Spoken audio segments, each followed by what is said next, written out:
Vamos orar?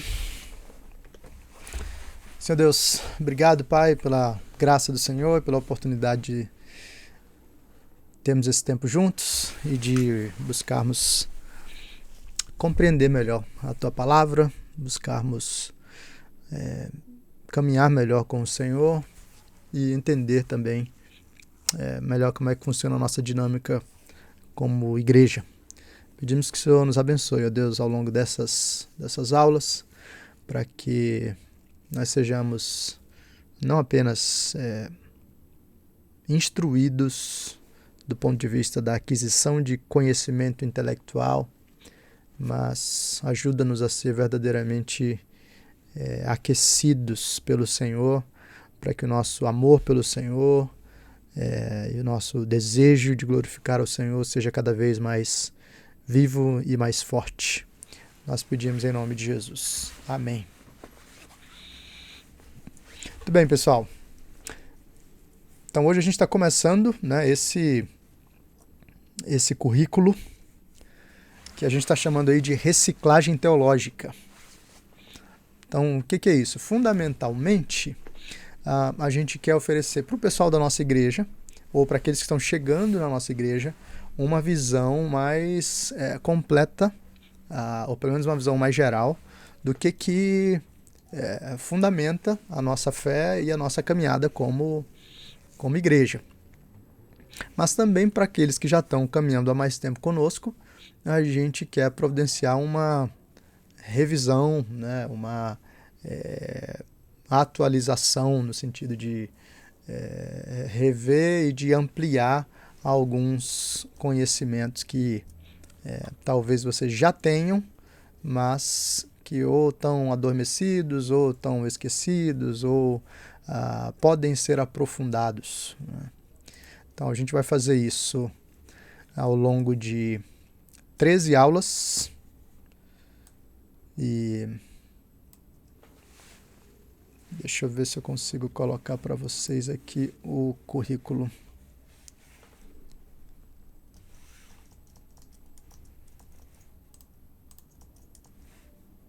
Para que vocês possam ver.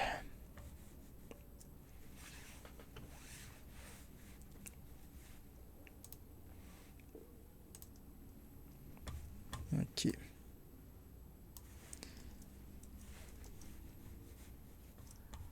Deixa eu ver se dá para aumentar aqui o...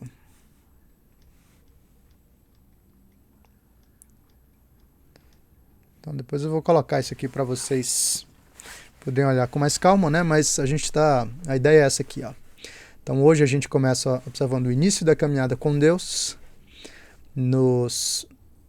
Nas próximas 2 aulas a gente vai ver o credo apostólico. E então, quer dizer, 3 aulas, né? O credo apostólico. E então a gente vai ver 2 aulas sobre os 10 mandamentos. E então mais 2 aulas sobre a oração do Senhor. Daí a gente vai observar alguns aspectos mais específicos da nossa tradição, né? Então, como é que a gente vê o culto, o que é a teologia da aliança, por que ela é tão importante para a gente. A gente vai falar sobre o governo, né, presbiteriano e, finalmente, falar sobre as marcas que a gente tem buscado cultivar aqui como igreja local. Então são essas 12 aulas e aí a 13ª seriam as entrevistas, as conversas com aqueles que desejarem se tornar membros, né, da igreja ao final desse processo. Então por que a gente está seguindo esse roteiro? Primeiro, esse é um roteiro validado pela história da igreja. Então, na história da igreja, desde 2º, 3º século, a gente tem o surgimento das chamadas classes de catecúmenos, né? E essas classes de catecúmenos, né, que são as classes aí para catequese, né, para instrução e para recepção daqueles que estão chegando na igreja, essas classes poderiam durar de 3 meses a 3 anos. Elas variavam na sua extensão, mas o conteúdo dessas classes, desde o início, trabalhava esses documentos fundamentais da doutrina cristã, que são o credo apostólico, os 10 mandamentos e a oração do Senhor, né, o Pai Nosso. Então a gente vai seguir esse mesmo currículo, né? Isso tem sido trabalhado pela igreja ao longo dos séculos e a gente vai manter isso e trabalhar alguns outros aspectos que são mais distintivos aí da tradição reformada, para vocês entenderem como é que a gente percebe, como é que a gente caminha nesses quesitos, né, de culto, a forma de ver as crianças, a teologia da aliança, batismo de crianças e tudo mais, a nossa forma de governo e, em especial, aí a última aula para falar sobre a nossa igreja local e algumas especificidades da nossa igreja local. Então esse é o nosso currículo base. E hoje, então, a gente vai começar com o início da caminhada com Deus. Por que a gente vai começar com isso? Bom, primeiro porque o melhor momento para a gente falar do início é a primeira aula, né? E segundo, porque existe não apenas um aspecto lógico aí, mas é que precisa ficar muito claro para a gente como é que a vida com Deus é estabelecida. Antes da gente falar sobre o que é verdadeira espiritualidade, antes da gente falar sobre os detalhes da nossa doutrina, antes da gente falar sobre o modo como a gente se organiza como igreja, a primeira coisa que precisa ser feita é observar como é que a vida com Deus se inicia. E a partir disso a gente vai desenvolver os outros aspectos, né? Mas hoje a ideia é a gente trabalhar, então, esse início da caminhada com Deus observando a seguinte estrutura, né? Eu quero ver com vocês a condição humana,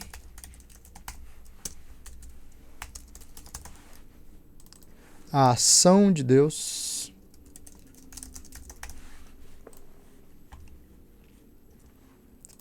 a resposta do homem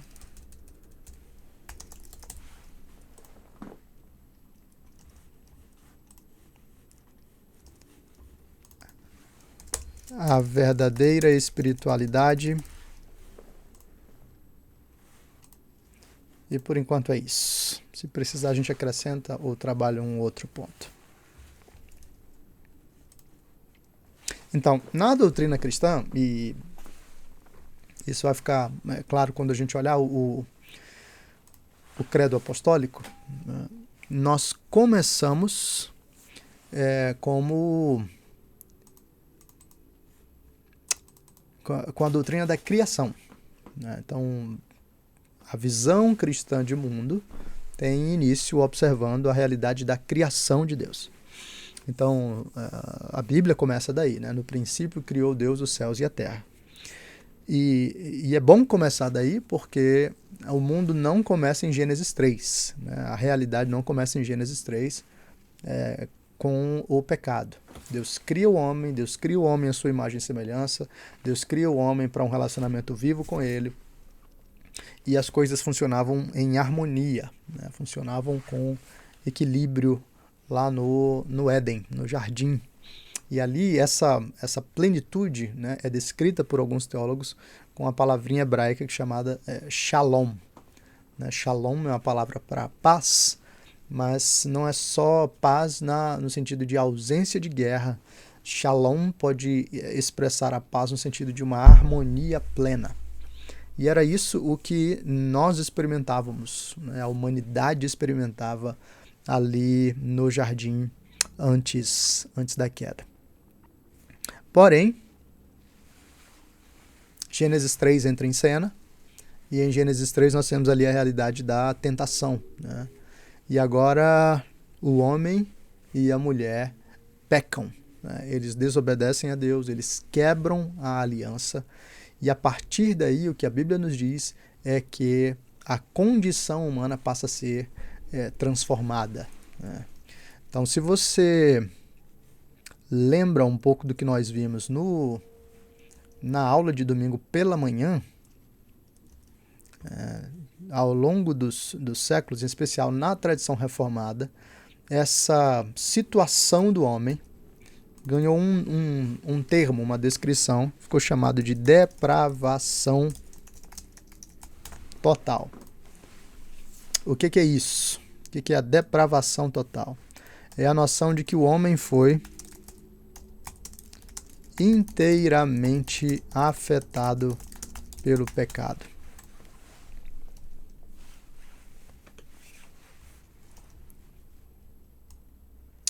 O homem foi inteiramente afetado pelo pecado. Isso significa dizer que não há nenhum aspecto do homem que não tenha sido manchado pelo pecado. A depravação é total, não no sentido de que nós somos tão ruins quanto nós podemos ser. Na verdade, existe um elemento da graça, nós chamamos isso de graça comum, pela qual Deus restringe a maldade humana no mundo. Nós temos o potencial de ser verdadeiros monstros morais, mas a graça do Senhor restringe essa maldade e então nos guarda, né, de uma manifestação plena disso. Então, depravação total não significa que o homem é tão ruim quanto ele pode ser, mas significa que a totalidade do seu ser foi afetada pelo pecado. E aí onde é que a gente vê isso? Vamos lá para a Escritura.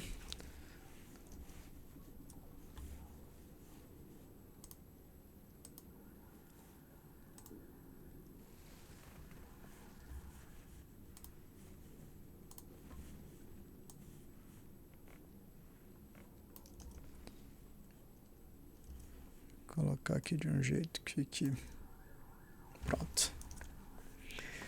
Então nós temos diversos textos que demonstram isso. Lá em Gênesis, a gente leu, né? Domingo de manhã, lá em Gênesis, capítulo 6, no versículo 5, a gente tem essa descrição, né? Viu o Senhor que a maldade do homem se havia multiplicado na terra e que era continuamente mal todo o desígnio do seu coração. Então, em Gênesis 6:5, a gente já tem uma descrição de que o coração do homem foi afetado de uma forma tão intensa que a maldade se expressa. A maldade está lá, os desígnios do coração do homem são maus. Se você segue um pouquinho mais,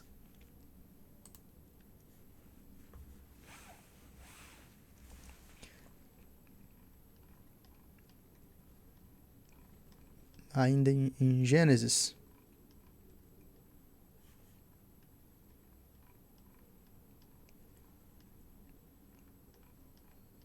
Gênesis 9,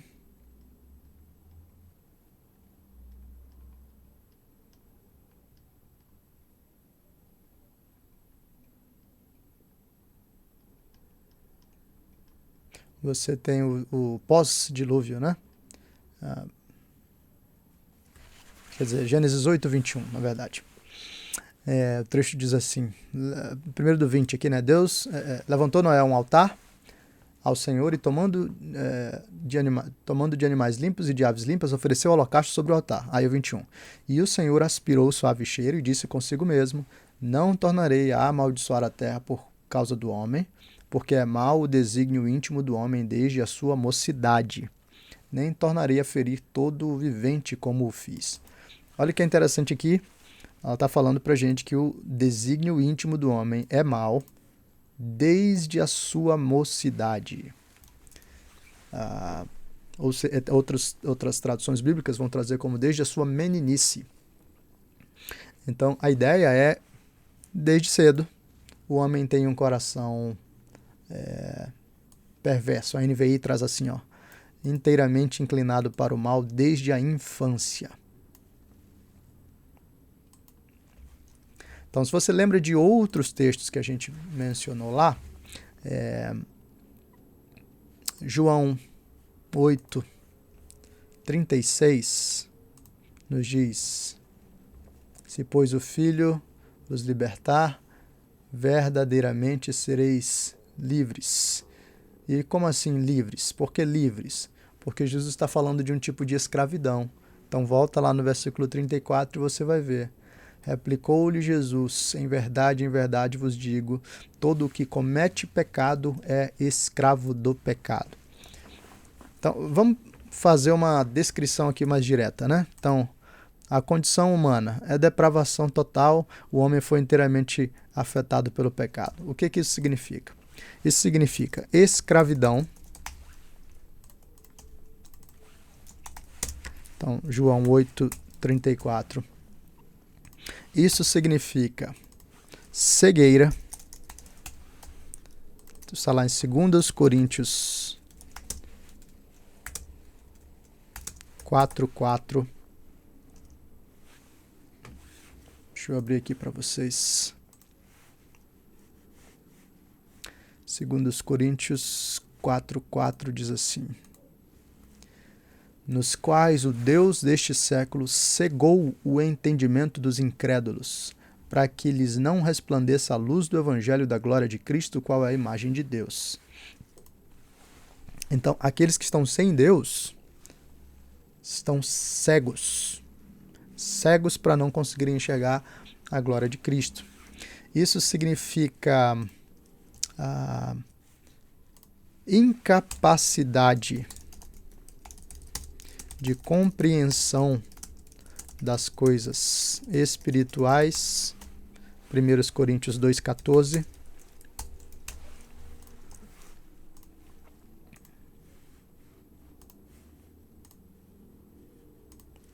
Ora, o homem natural não aceita as coisas do Espírito de Deus, porque eles são loucura, e não pode entendê-las, porque elas se discernem espiritualmente. Então, vai montando aí o cenário para você ver o quão terrível é essa condição humana, né? Incapacidade de compreensão das coisas espirituais, inimizade contra Deus. Romanos 8:9.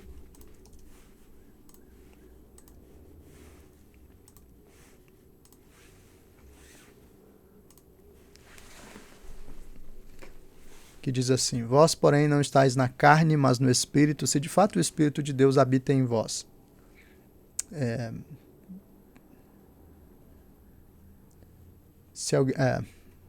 isso mesmo. Romanos 8:7, desculpa. Por isso, o pendor da carne, né, a inclinação da carne, é inimizade contra Deus, pois não está sujeito à lei de Deus, nem mesmo pode estar. Quer dizer, aqueles que não nasceram de novo, vivem na carne, né? Eles são guiados pela carne. E o que é essa carne? É importante explicar isso aqui, porque a gente pode ter uma compreensão errada desse ponto, né? Estar na carne ou viver na carne não é a matéria, não é isso aqui. A visão platônica ou visão gnóstica ensina pra gente que o espírito é bom e a matéria, a carne, seria algo ruim. Então, o nosso crescimento espiritual envolveria nos libertar das coisas materiais, nos libertar da carne. Algumas pessoas ainda acreditam que elas têm que flagelar a própria carne, o próprio corpo, para que o espírito evolua ou algo assim. Não é isso que a Bíblia ensina.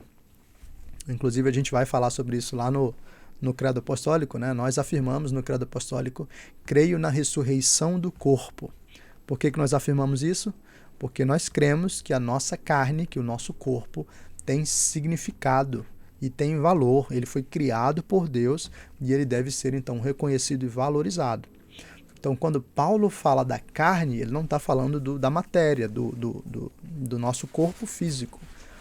Carne, na teologia do apóstolo Paulo, é a disposição interna contrária a Deus. É essa nossa natureza pecaminosa, essa indisposição para o Senhor que está conosco desde o momento em que nós nascemos. Ok?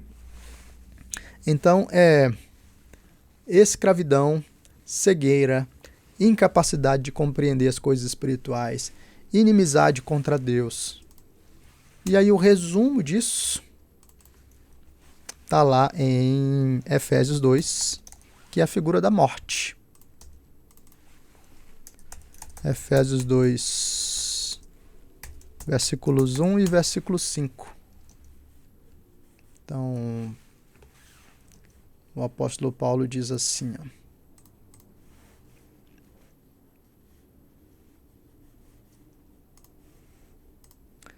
Efésios 2:1.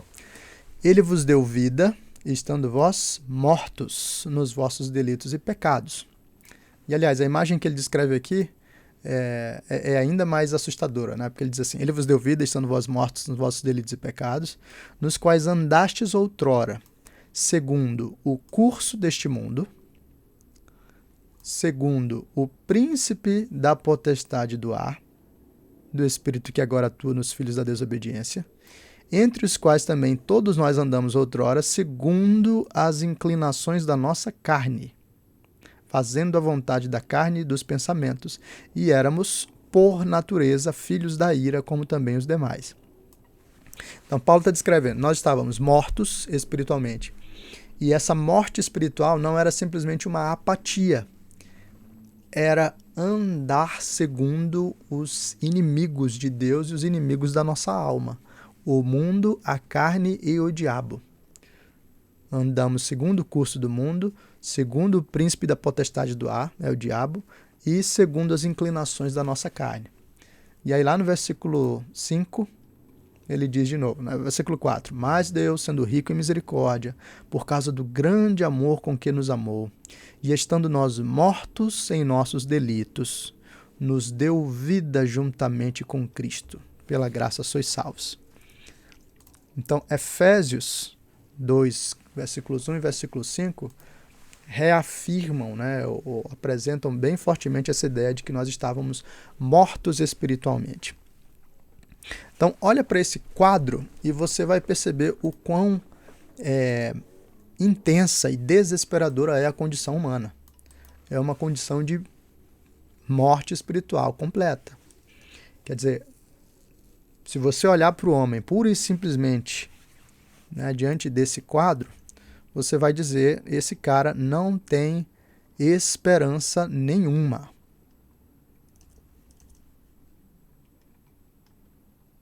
Não tem esperança nenhuma. Ele está completamente perdido. E ele está perdido porque ele se colocou nessa condição, né? O pecado cometido pelo homem o colocou nesse estado. Então, tem algumas coisas que se desdobram daí, que são importantes para a gente, né? Na nossa teologia, algo importante para a gente entender aqui é o que nós chamamos de representatividade. Nós temos aqui uma teologia federal. O que é uma teologia federal? É uma teologia representativa.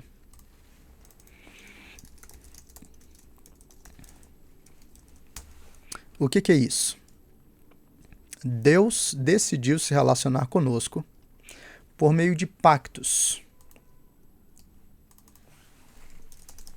ou alianças, né?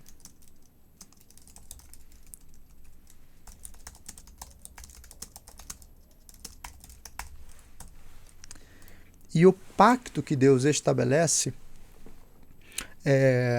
tem os seus representantes, os cabeças do pacto.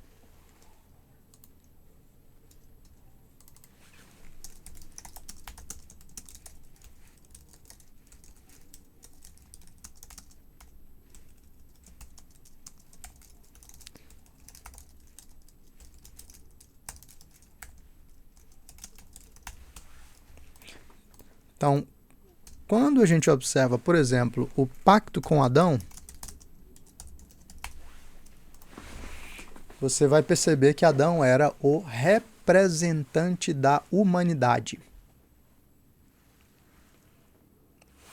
Por causa disso, aquilo que aconteceu com Adão se estendeu sobre todos os seus filhos, toda a sua descendência. Se estendeu sobre nós. Então alguém poderia perguntar assim, puxa, mas se foi Adão que pecou, né? O que isso tem a ver comigo? Né? Por que eu nasço em pecado? Por que eu nasço numa condição dessas, tão terrível, se quem pecou foi Adão? O ponto é que Adão era o nosso representante. E assim o que acontece com ele é derramado sobre os seus representados. E aí alguém vai dizer, mas isso não é injustiça? Bom, se você considerar isso aqui injustiça, você vai ter que considerar um outro aspecto de injustiça. Então olha, por exemplo, Romanos capítulo 5.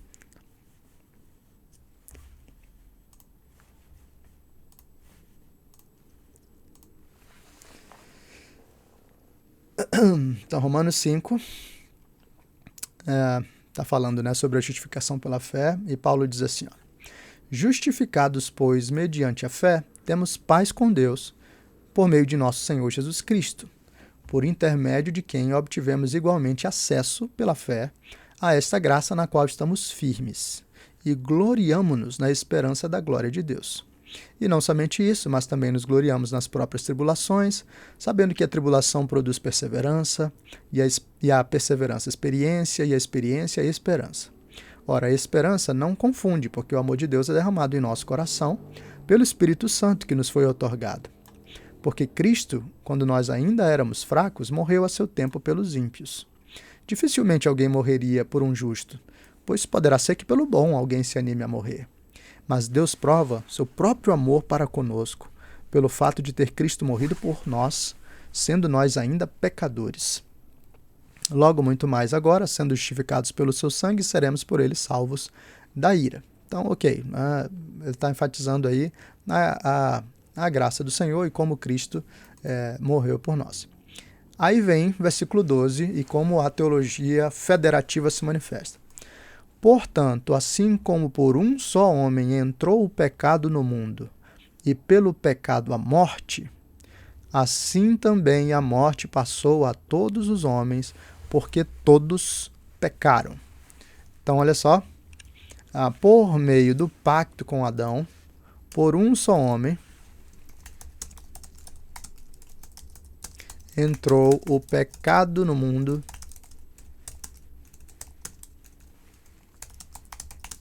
e com ele a morte. Por que a morte? Porque a morte é o salário do pecado. Lembra que quando Deus fez o pacto com Adão, ele disse, olha, você pode comer de todos os frutos de todas as árvores, só não da árvore do conhecimento do bem e do mal, porque no dia que você comer desse fruto, você vai morrer. Quer dizer, a consequência do pecado era a morte. E isso envolve tanto a morte física quanto a morte espiritual. Ok, mas não é só isso. Todos pecaram, porque até o regime da lei havia pecado no mundo, mas o pecado não é levado em conta quando não há lei. Entretanto, reinou a morte desde Adão até Moisés, mesmo sobre aqueles que não pecaram, à semelhança da transgressão de Adão, o qual prefigurava aquele que havia de vir. Quer dizer, Paulo está dizendo, a lei só foi dada em Moisés. A lei chegou muito depois, essa lei codificada. Mas o pecado já estava presente antes da lei manifesta ou codificada nas tábuas da lei. O homem já era rebelde contra o Senhor. E por isso a morte estava ali presente, anunciando o pecado que acompanhava o homem. Agora olha o versículo 15. Todavia não é assim o dom gratuito como a ofensa. Porque se pela ofensa de um só morreram muitos, muito mais a graça de Deus e o dom, pela graça de um só homem, Jesus Cristo, foram abundantes sobre muitos. Então, pulando ali para o 17. Se pela ofensa de um, e por meio de um só reinou a morte, muito mais os que recebem a abundância da graça e o dom da justiça reinarão em vida por meio de um só, a saber, Jesus Cristo. Olha o que Paulo está dizendo. Deus fez um pacto com Adão e por causa de Adão o pecado entrou no mundo. e nós fomos afetados. Mas Deus fez um pacto com Cristo, no qual Cristo seria o representante do seu povo. E agora, pela justiça de Cristo, nós somos salvos. Então, se você acha injusto ter nascido em pecado porque Adão pecou, você deveria achar injusto receber uma justiça que não é sua, né? Uma justiça que é de Cristo. Então, veja, o modo como Deus lida conosco é nessa dinâmica de uma teologia federal, representativa, por meio de pactos. O que aconteceu com Adão se derramou sobre toda a humanidade. E o que acontece com Cristo, o que aconteceu com Cristo, é derramado sobre a igreja, sobre aqueles que Cristo representava. Então, a questão para ser acrescentada aqui é que nós não simplesmente somos passivos no pecado, né, mas nós somos ativos. Então, o pecado, nós nascemos em pecado. Deixa eu colocar mais um elemento aqui, né? Nós nascemos em pecado, mas nós pecamos ativamente.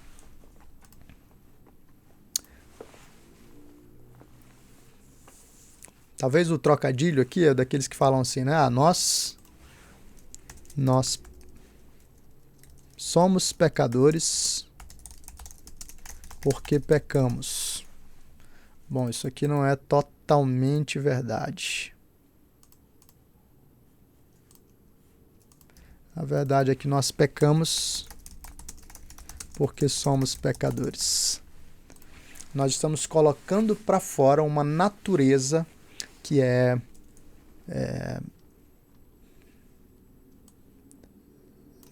nossa, né? Nós nascemos com uma natureza pecaminosa, então a partir daí nós externalizamos aquilo que é a nossa natureza. Então, quando a gente olha para essa condição humana, a gente vai perceber que a situação é completamente perdida, né? Olha lá para o Salmo 14, ou para Romanos 3. Basicamente, Romanos 3 cita o Salmo 14, né? Versículo 2. Deus olha, do céu olha o Senhor para os filhos dos homens, para ver se há quem entenda, se há quem busque a Deus. Todos se extraviaram e juntamente se corromperam. Não há quem faça o bem, não há nenhum sequer. Quer dizer, então a condição humana é essa, né? Não há quem faça o bem, não há quem busque a Deus, não há quem deseje a Deus. O homem está perdido. E, aliás, esse é um outro elemento importante para a gente em termos da tradição reformada, né? Porque algumas pessoas defendem a realidade do livre-arbítrio. E, é claro, a gente não vai, né, fazer uma grande discussão em torno disso, mas entenda o básico aqui, né? À luz do que a Bíblia diz sobre a condição humana. Se o homem tivesse o desfrute do seu livre-arbítrio, então você dá para esse homem a possibilidade de escolher. Vamos lá, vou pegar uma caneta azul e uma caneta preta. Vamos dizer que a caneta azul seja a salvação, Deus, a graça, o céu. E a caneta preta é o pecado, o prazer imediato, né? À luz do que nós vimos sobre a condição humana, se o homem exerce o seu livre-arbítrio, o que é que ele vai escolher? Biblicamente, o homem vai sempre escolher o pecado, porque é aquilo que a sua natureza aponta, né? Para onde a sua natureza aponta. Nenhum homem escolhe a Deus e vai até Deus por livre e espontânea vontade do nada. Porque esse homem é inimigo de Deus, é o que a Bíblia nos diz. Então, se o homem dependesse exclusivamente do seu livre-arbítrio, ele estaria completamente condenado, entregue à morte, porque ele só escolheria a perdição. Se é assim, então alguma coisa tem que acontecer para tirar esse homem dessa situação tão aterrorizante, né? Tão desesperadora. E é aí que a Bíblia nos apresenta o fato de que Deus age para salvar.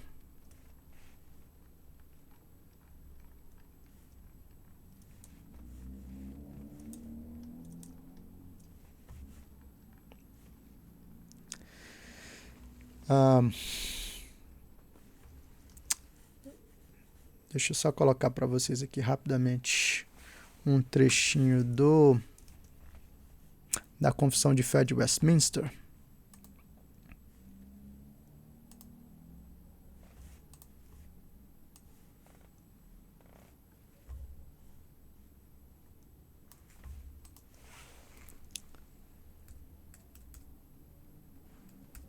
Ver se vocês conseguem ler aqui melhor. Na Confissão de Fé de Westminster, capítulo 6, diz assim, nossos primeiros pais, seduzidos pela astúcia e tentação de Satanás, pecaram comendo do fruto proibido. Segundo seu sábio e santo conselho, foi Deus servido permitir esse pecado deles, havendo determinado ordená-lo para sua própria glória. Por esse pecado, eles decaíram da sua retidão original e da comunhão com Deus, e assim se tornaram mortos em pecado e inteiramente corrompidos em todas as suas faculdades e partes do corpo e da alma. Sendo eles o tronco de toda a humanidade, o delito dos seus pecados foi imputado a seus filhos. E a mesma morte em pecado, bem como sua natureza corrompida, foram transmitidas a toda a sua posteridade, que deles procede por geração ordinária.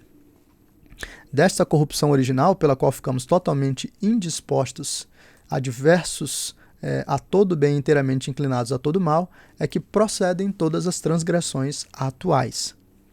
Essa corrupção da natureza persiste durante esta vida naqueles que são regenerados, e embora seja ela perdoada e mortificada por Cristo, todavia tanto ela como seus impulsos são real e propriamente pecado. Então, o que a confissão está dizendo, né? Nós somos afetados pelo pecado de uma forma tal que ele modificou a nossa natureza e ele foi espalhado por toda a humanidade. Agora, nesse último aspecto, né, essa corrupção da natureza persiste durante esta vida naqueles que são regenerados. O que é isso? Essa é a ação de Deus para a salvação do homem. Então vamos aqui por partes. O que Deus faz? A gente tem uma descrição na teologia chamada de Ordo Salutis.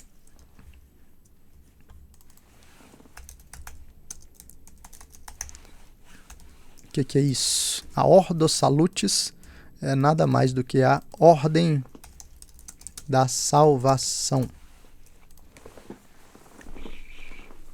É uma descrição lógica de como Deus age na nossa salvação. O que acontece no processo da nossa salvação. Então a gente tem algumas coisas.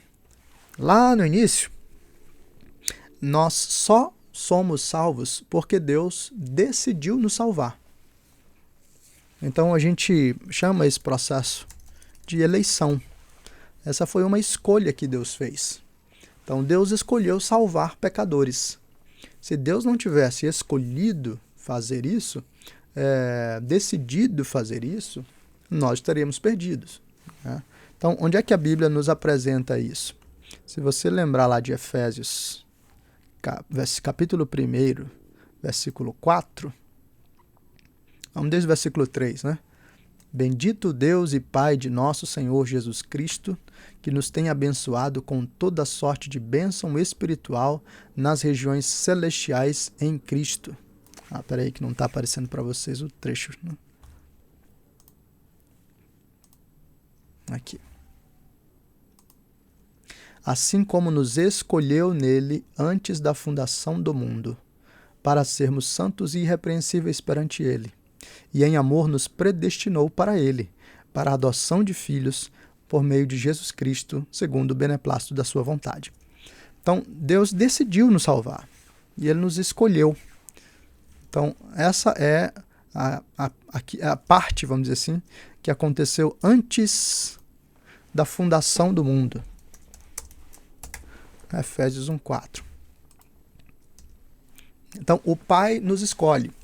E aí nós temos aquele pacto que é feito dentro da Trindade, né? Em que o Pai decide salvar e faz um pacto com o Filho para que o Filho seja o representante desses eleitos, né? Dessa igreja. E o Espírito vai ser aquele que vai aplicar a obra de Cristo na salvação, né? Na vida dessas pessoas. Então nós temos aqui, antes da fundação do mundo, a eleição, nós temos a obra de Cristo no tempo. O que é essa obra de Cristo? Normalmente isso aqui é colocado fora da Ordo Salutis, tá? Eu estou colocando só para a gente ter uma linha mais ampla aqui. Jesus Cristo se faz homem, é a encarnação. Jesus Cristo vive a vida perfeita no meu e no seu lugar, no lugar daqueles que nele creem. Essa é a obediência ativa de Cristo. Jesus Cristo é torturado, espancado e morto no lugar do seu povo. Essa é a obediência passiva de Cristo. Jesus Cristo ressuscita, vencendo assim a morte e o pecado no lugar do seu povo. E Jesus Cristo sobe aos céus, manifestando a sua glória e o seu poder. Tudo isso aqui Cristo faz no lugar do seu povo e para a salvação do seu povo. Então, especialmente aqui, quando a gente fala de obediência passiva, a gente está falando de uma morte substitutiva ou morte vicária. Então, lembra lá de 1 de Pedro 3:18?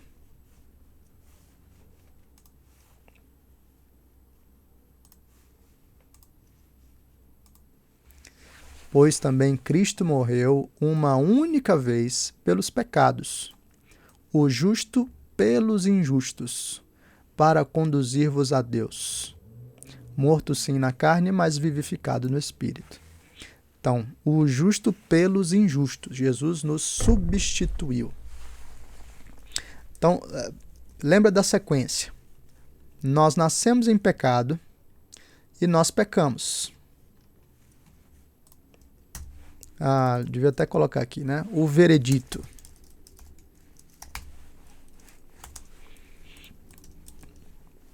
Qual é o veredito?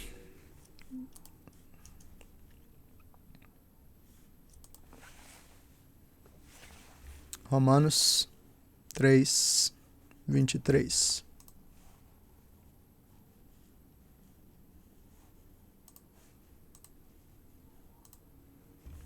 Todos pecaram e carecem da glória de Deus. Todos estão em pecado. E o que vai acontecer então por causa disso? Romanos 6:23. Porque o salário do pecado é a morte, mas o dom gratuito de Deus é a vida eterna em Cristo Jesus, nosso Senhor. Então, qual é o veredito, né, por causa do pecado justo? É a morte, é o inferno.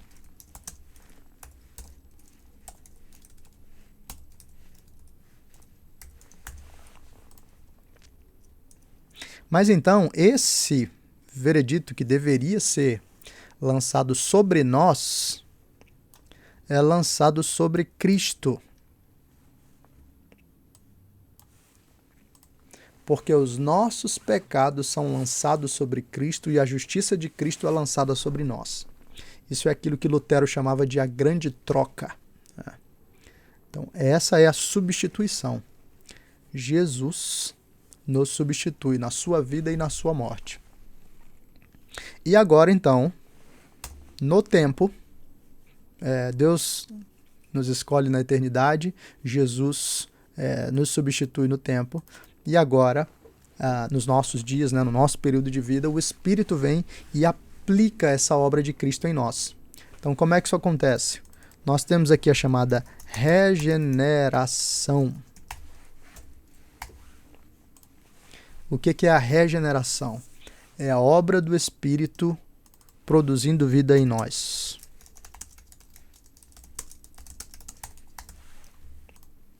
Lembra de João capítulo 3, em que você tem a conversa de Jesus com Nicodemos? Então Jesus fala aqui no versículo 3. Em verdade vos digo que se alguém não nascer de novo, não pode ver o reino de Deus. E aí Jesus fala mais à frente, Quem não nascer da água e do Espírito não pode entrar no reino de Deus. O que é nascido da carne é carne, o que é nascido do Espírito é Espírito. Não te admires de eu te dizer, importa-vos nascer de novo. O vento sopra onde quer. Ouves a sua voz, mas não sabes de onde vem nem para onde vai. Assim é todo o que é nascido do Espírito. Então, o que está acontecendo aqui? Jesus está descrevendo como é que o Espírito age em nós. Ele produz vida de uma forma que a gente não sabe explicar, nem de onde vem, nem para onde vai. Deus é completamente soberano nesse processo e o Espírito Santo, então, vem até nós e desperta em nós a sensibilidade, vamos dizer assim, a vida. Nós estávamos mortos e aí vem o Espírito e sopra a vida em nós. E aí o que vai acontecer agora depois da regeneração? É a conversão. A conversão é composta, vamos dizer assim, de dois elementos: fé e arrependimento. Então lembra lá de 1 Coríntios capítulo 2, versículo 14. Nós éramos incapazes de compreender as coisas espirituais. De repente agora, Deus produziu vida em nós por meio do seu Espírito. Nós fomos regenerados, nós nascemos de novo. E agora que nós temos vida espiritual, a gente começa a entender as coisas espirituais. Isso significa que a gente começa a contemplar aquilo que a Escritura diz sobre Deus, sobre nós, sobre o mundo. E então nós vamos crer que aquilo que Deus diz é verdade e nós vamos perceber a nossa situação. Ao perceber a nossa situação, nós entramos em um tipo de crise, Esse é o arrependimento, nós reconhecemos os nossos pecados.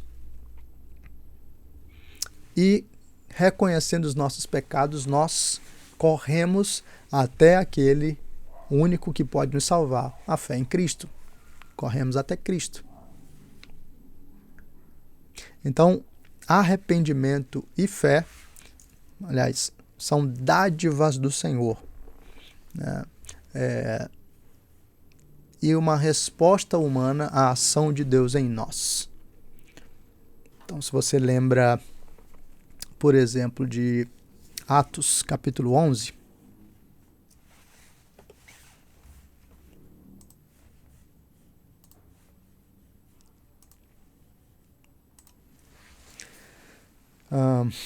lá no finalzinho, Pedro está descrevendo a situação dele lá entre os gentios e como o Espírito agiu no meio dos gentios. E aí os judeus que ouvem a descrição de Pedro dizem assim, e ouvindo eles essas coisas, apaziguaram-se e glorificaram a Deus, dizendo, logo também aos gentios foi por Deus concedido o arrependimento para a vida. Então, Atos 11, 18. Deus produz em nós arrependimento. E Efésios 2:8. Deus produz em nós a fé. Efésios 2:8. Porque pela graça sois salvos mediante a fé, e isto não vem de vós, é dom de Deus. Então nós respondemos em fé e arrependimento. Deus nos concede e a gente então exercita. Eu olho para os meus pecados e digo, eu estou perdido. E aí eu olho para Cristo e digo, Senhor, me salva.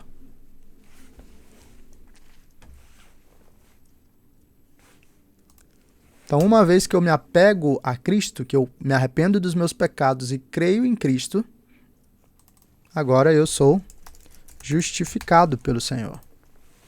A justiça de Cristo é derramada sobre mim. Então, lembra lá de Romanos 5:24, que a gente canta na igreja? Justificados pela fé. 5:24 não, é o 3:24, né? Temos paz com Deus. Sendo justificados gratuitamente por sua graça, mediante a redenção que há em Cristo Jesus. Ou, acho que é Romanos 5:1, na verdade. Justificados, pois, mediante a fé, temos paz com Deus por meio de nosso Senhor Jesus Cristo. Então, tanto Romanos 3:24 quanto Romanos 5:1, nós temos isso. Deus nos declara justos por causa de Cristo. A justiça de Cristo é derramada sobre nós, de modo que nós somos considerados justos por Deus. Então, a conversão, justificação. E então nós somos santificados. Santificação. Essa santificação acontece de duas formas, né? A primeira delas é uma santificação posicional. O que é essa santificação posicional? É a nossa posição em Cristo. Então, diante de Deus, por nós estarmos em Cristo, Deus nos olha através de Cristo, né? Então, por nós estarmos em Cristo, nós já somos santos. Então, santo não é aquele que vive uma vida perfeita e entra num estado de santidade como a igreja romana ensina. Santo é aquele que está em Cristo. É por isso que Paulo olha para uma igreja toda bagunçada como a igreja dos Coríntios e chama aqueles irmãos de santos. É por causa da nossa posição em Cristo. Mas também há uma santificação progressiva. O que é isso? Ao longo da vida, nós vamos crescendo na caminhada com Deus, ou desenvolvendo a nossa salvação, como Paulo nos fala lá em Filipenses capítulo 2. Filipenses 2, versículo 12. Assim, pois, amados meus, como sempre obedecestes, não só na minha presença, porém muito mais agora na minha ausência, desenvolvei a vossa salvação com temor e tremor. Quer dizer, cresçam nessa caminhada com Deus. Mas por quê? Versículo 13. Porque Deus é quem efetua em vós tanto o querer como o realizar, segundo a sua boa vontade. Então, existem momentos na vida com Deus em que a gente está mais perto dele e momentos que a gente está mais distante. Então, essa é a santificação progressiva, que tem alguma oscilação. Até chegar àquele momento final da glorificação, em que nós estaremos aí na presença de Deus.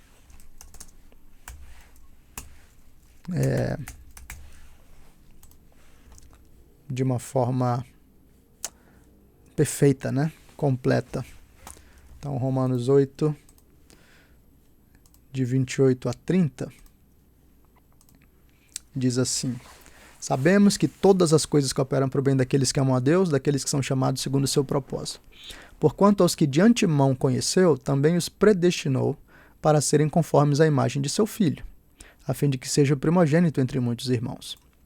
E aos que predestinou, a esses também chamou, e aos que chamou, a esses também justificou, e aos que justificou, a esses também glorificou. Então nós ainda não fomos glorificados, mas essa é uma realidade tão certa que o apóstolo Paulo coloca no tempo passado aqui. Mas então veja que o apóstolo Paulo está descrevendo um pouco da linha que a gente desenhou aqui na ordem da salvação. Então Deus predestinou, ele elegeu, e aí ele chamou essas pessoas. Como é que ele chama? Pela pregação, né? E aí o Espírito age, regenerando, convertendo, e então ele justifica e garante, né, a glorificação. Então essa é a ação de Deus na nossa salvação. Por isso a salvação não é um resultado de obras humanas, de esforço humano. A salvação é o resultado da graça de Deus que nos envolve. E é por isso que essa palavrinha é tão especial para nós.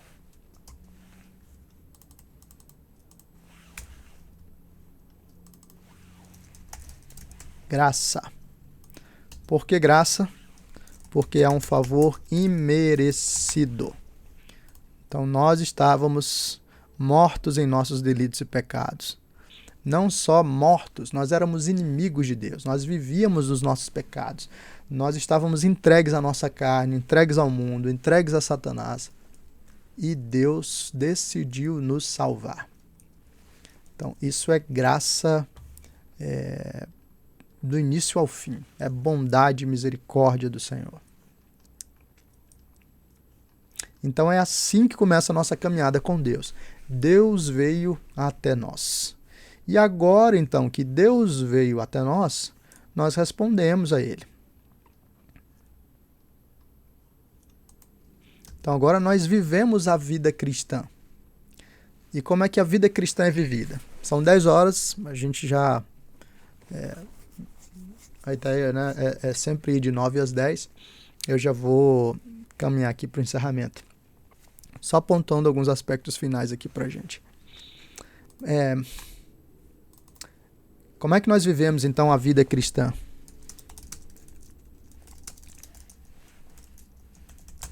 Existem 2 movimentos fundamentais. O movimento de cima para baixo e o movimento de baixo para cima.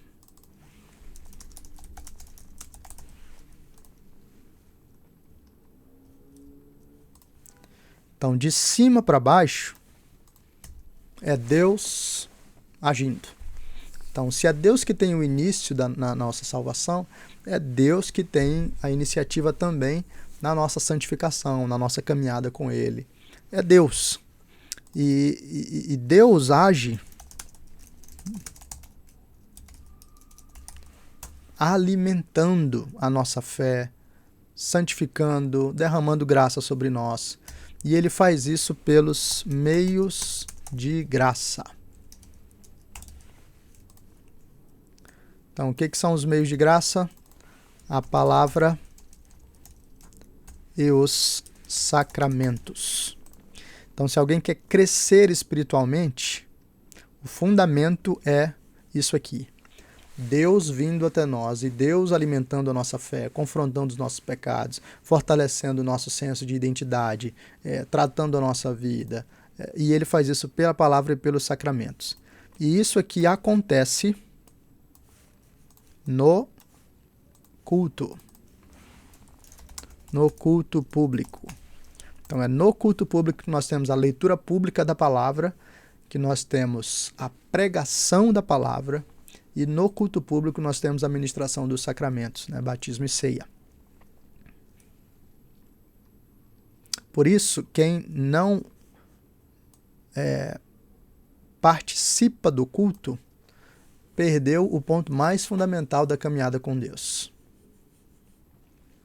Não tem como se tornar um cristão vigoroso.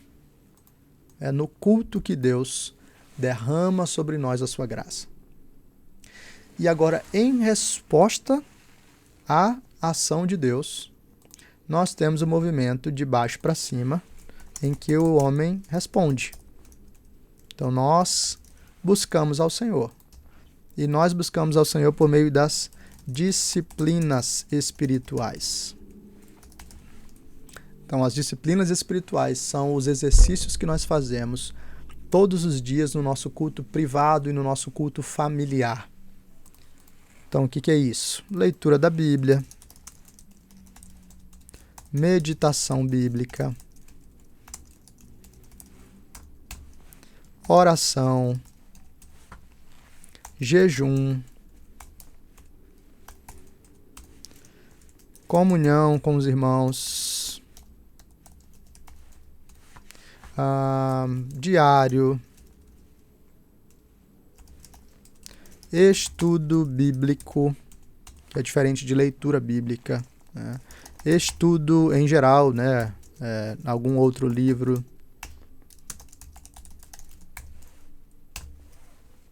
Enfim,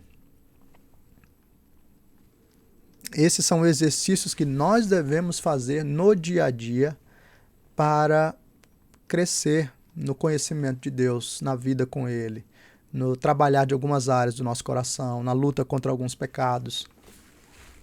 Então é assim que nós buscamos, né, e respondemos a Deus, porque Deus nos convida a nos exercitar na piedade. E assim nós podemos então viver uma espiritualidade que é viva, né, que é verdadeira. E aí eu resumo isso para quem está há mais tempo, né? Eu falei sobre isso lá em 2021, quando eu cheguei na igreja. Nós temos alguns resumos dessa verdadeira espiritualidade. Um deles é apresentado pelo Francis Schaeffer. Mas eu vou enfatizar só esse aspecto aqui para a gente. A verdadeira espiritualidade envolve a totalidade do homem. O que é isso? Intelecto, emoções e vontade. Então, por que isso aqui é importante? Porque nós tendemos a fragmentar esse negócio, né? As diferentes igrejas e diferentes tradições tendem a escolher uma dessas áreas e dizer que o verdadeiro cristão é o que tem uma dessas áreas. Então, normalmente aqui na tradição reformada, o verdadeiro cristão é aquele que tem conhecimento, né? Então, se você tem muito conhecimento de teologia, alguma coisa assim, então você é um cristão fiel, verdadeiro, né? Só que alguém pode ter muito conhecimento e viver moralmente longe de Deus e ter suas emoções completamente distantes do Senhor. A sua vontade de obedecer a Deus é nula. Então não basta ter mero conhecimento. Outras tradições podem enfatizar as emoções.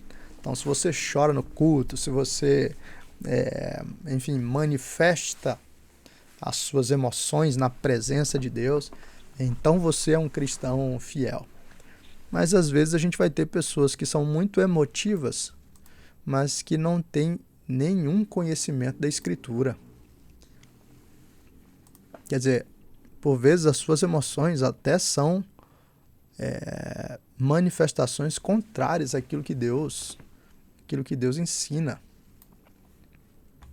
Pensa, por exemplo, na expressão de ordem no culto, né? 1 Coríntios, Paulo descrevendo como é que deve se dar a ordem dentro do culto, dentro daquele contexto específico lá da manifestação de línguas. Alguém super emocionado pode se meter no meio de outra pessoa, falando por cima de outra pessoa, e aí 10 pessoas falando em línguas ao mesmo tempo. E isso é contrário àquilo que a Bíblia diz. Então não adianta você ter muitas emoções se você não tem conhecimento daquilo que Deus está falando. Se suas emoções não são sustentadas pela verdade bíblica, você vai ser enganado, vai ser guiado pelas suas emoções. E outras tradições colocam a ênfase na vontade, né, que é fazer muitas coisas. Se você faz muitas coisas, é uma igreja de muitas iniciativas e ações de misericórdia, isso e aquilo, até evangelização, sei lá, então é a igreja verdadeira, ou é o cristão verdadeiro. Mas alguém pode fazer muitas coisas com emoções erradas. Eu posso fazer muitas coisas para aparecer e não para glorificar a Deus. Ou alguém pode fazer muitas coisas sem saber por que está fazendo muitas coisas. Então, uma espiritualidade verdadeira e saudável tem a integração de tudo isso.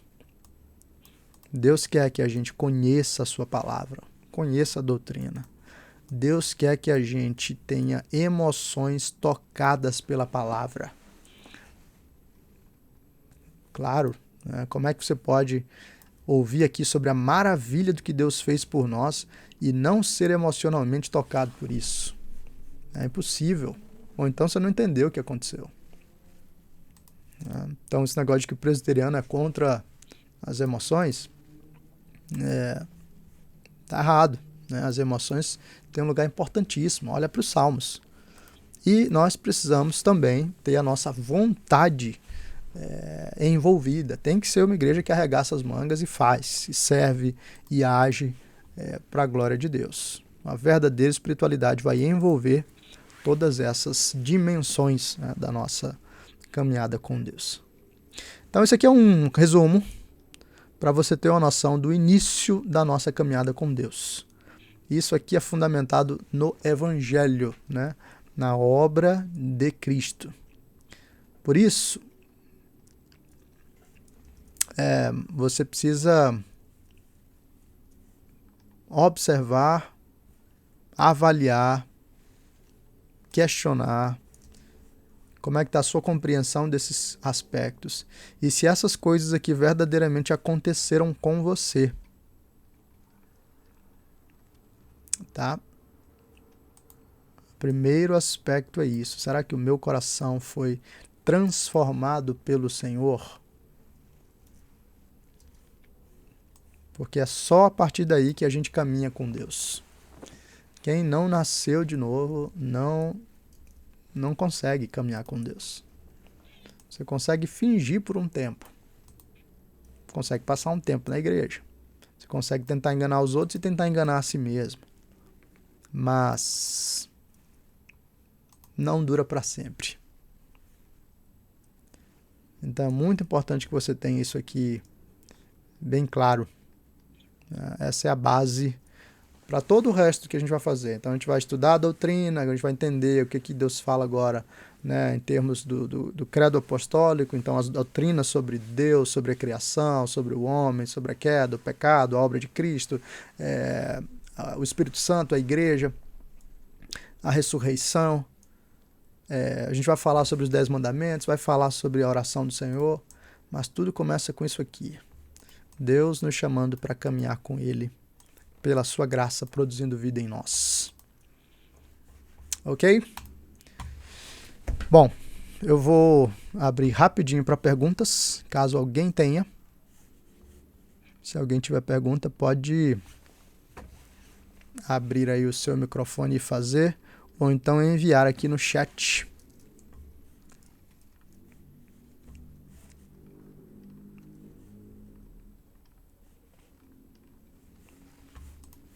Eu vou enviar esse mapa mental para vocês, lá no grupo da igreja.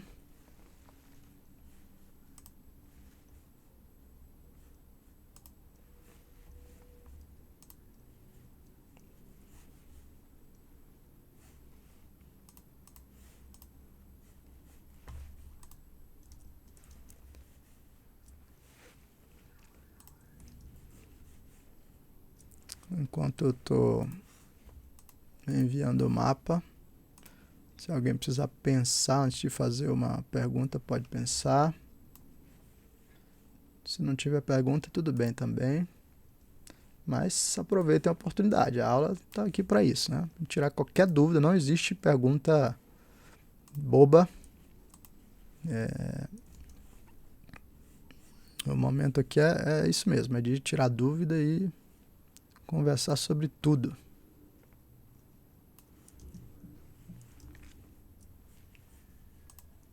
Bom, já mandei aqui no grupo. Se não temos perguntas,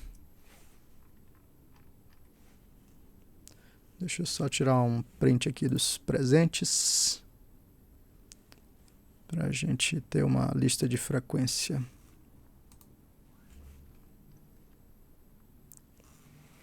Registrada.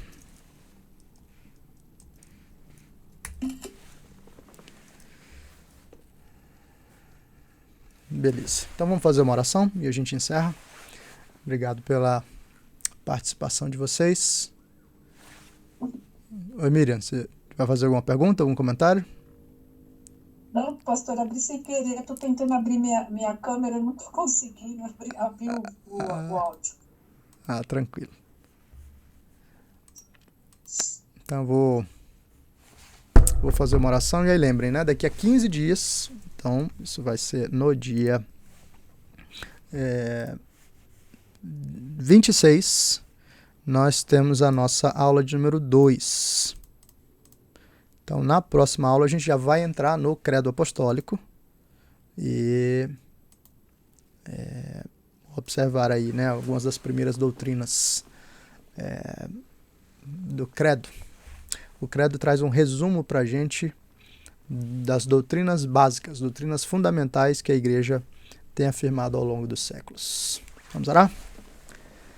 Senhor Deus, obrigado pela tua bondade, obrigado por nos permitir esse primeiro encontro, obrigado porque o Senhor veio até nós. Nós estávamos em uma condição horrível, rejeitando o Senhor, caminhando para o inferno, e o Senhor veio até nós e nos redimiu. Obrigado por isso. Obrigado porque o Senhor nos comprou para si. E agora nós pertencemos ao Senhor e queremos viver para a tua glória. Ajuda-nos então a responder ao Senhor com alegria, com devoção, com vitalidade, para que o Senhor seja honrado no nosso viver. Abençoa a nossa igreja, Deus, ajuda-nos a entender que estudar cada aspecto desses da doutrina é mergulhar num tesouro profundo de riquezas da misericórdia, da graça e da beleza do Senhor. Ajuda-nos a ser aquecidos, tocados, transformados pela preciosidade, ó Deus, do teu evangelho. Não permita que a gente olhe para essas coisas e saia do mesmo jeito, mas move o nosso coração para amarmos ao Senhor cada vez mais intensamente. Ajuda-nos e nos abençoa em cada aula, nós pedimos, em nome de Jesus. Amém. Tudo bem, gente? Deus abençoe, boa noite, bom descanso a todos. Tchau, tchau.